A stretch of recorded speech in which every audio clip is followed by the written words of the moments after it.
So we saw in the Pascal's triangle part that those numbers are your combinations. And we can use these to create these wonderfully looking formulas for the binomial theorem. On your formula sheet, it looks like this. Well, they don't give you very much at all. So what's written?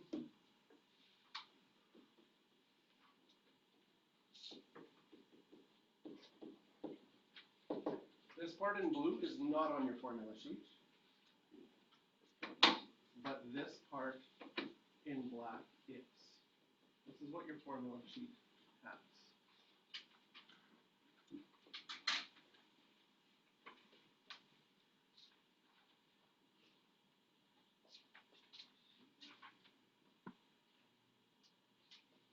And what this does is the same as this formula, but it looks at only one specific one. So this formula says that whatever your exponent is, that would tell you which row, you'd add 1 to that to get which row in Pascal's triangle you'd have. So for example, if this was a 5, or in the example that we just did, it was a 4, you would go to row 5 and say there's going to be 5 terms. Then you would do 4 choose 0, 4 choose 1, 4 choose 2, all the way up to 4 choose 4. You would take Pascal's triangle and get that number. So this first part, this n choose 1, on the formula sheet is k.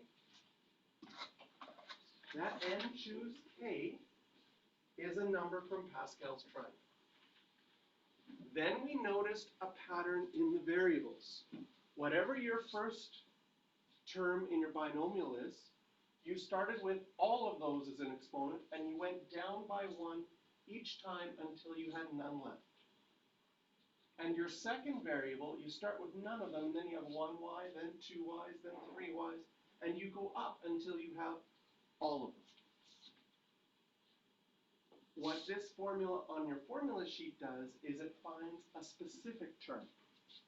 Say you want to find term 7, then k would be 6. 6 plus 1 is 7. The n comes from the exponent. The a is your first term. The b is your second term. So we will look at some of these questions using this formula in a bit. But example 2 is another one that says expand and simplify completely. So I see the 3 as the exponent. That tells me that I'm going to have 4 terms. I go to Pascal's triangle.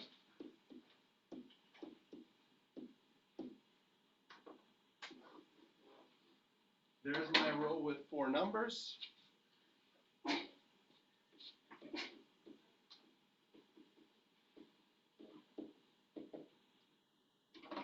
can space this out.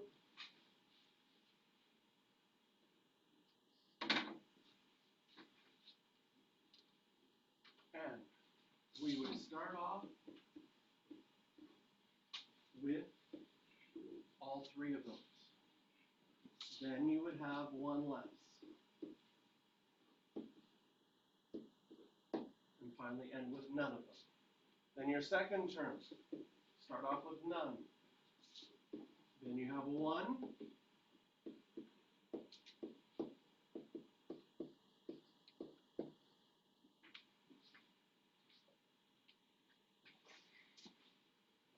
So one thing to notice, I can put a 1 here, is that in any term, the amount of each one that you have adds up to the exponent in total. So like I have 2 and 1 here, that adds up to 3. That was my starting exponent. Now we can simplify completely. 4 cubed is 64. A squared cubed, you remember how to do your exponent laws from grade 9? That'll give you a to the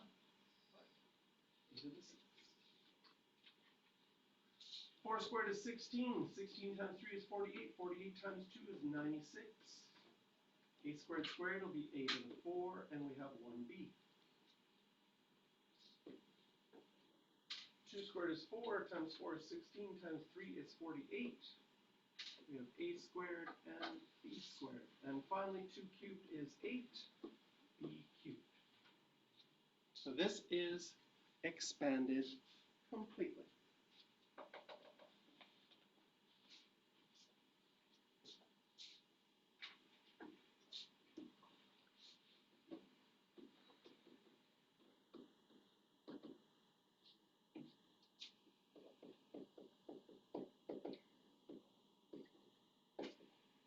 Now I'm going to show you how this formula works with this example. Sometimes they're not going to get you to expand everything completely.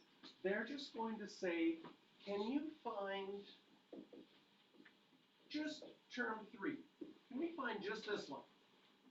Well, one way to find term 3 is to find them all, and then circle term 3 and say there's term 3, okay?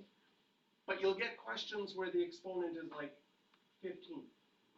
And then there's 16 terms you'd have to find, and that might be a little annoying just to find one of them. So if I wanted to find term 3, and I wanted to use my formula,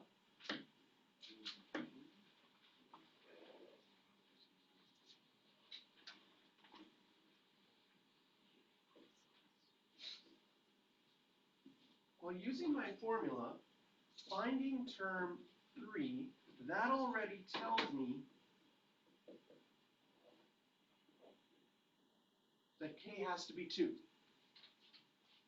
I hope that math isn't blowing your mind. K plus something should be 3. What possibly could k be? Well, it has to be 2, because 2 plus 1 is 3. If I have that, then in my example now, n is my exponent. My exponent was 3. Choose, k was 2. 3 choose 2.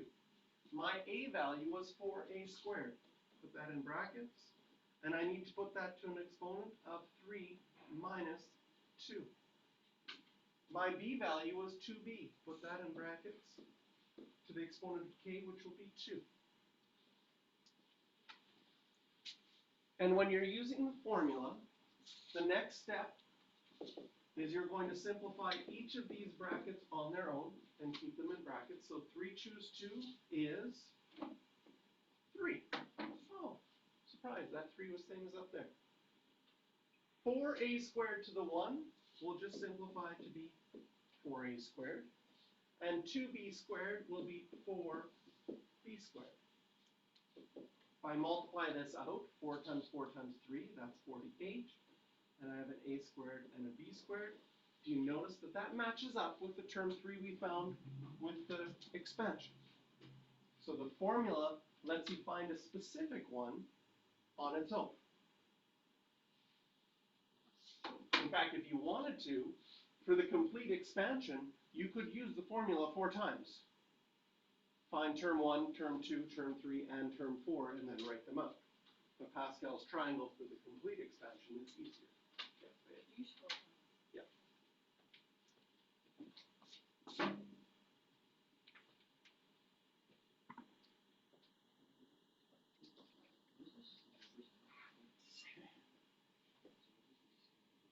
Choose combinations. 3 choose 2. So you missed the whole combinations stuff. I put all the videos up. Yeah.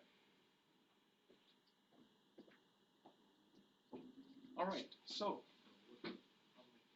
question number 7. Circle